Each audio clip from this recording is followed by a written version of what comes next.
کلمہ پڑھتے ہی حضرت عمر نے فرمایا یا رسول اللہ جب آپ سچے، قرآن سچا، اسلام سچا، تو چھپ کے نماز پڑھنے کا کیا مطلب ہے؟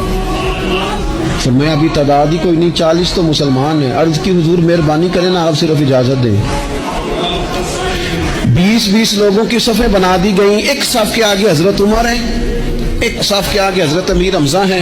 جناب عمر کہنے لگے چونکہ آپ اللہ کے رسول ہیں تو لہذا نماز بھی آج اللہ کے گھر میں پڑھی جائے گی۔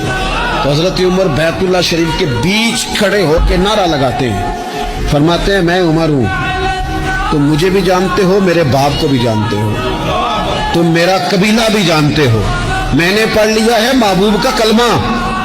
اب جس نے بچے یتیم کرانے ہو اور اپنی بیوی بیوہ کرانی ہو وہ آئے اور مجھے روکے۔ یہ محبوب اللہ کے ہیں اور گھر بھی اللہ کا ہے، تو نماز بھی آج اللہ کے گھر میں پڑھی جائے گی۔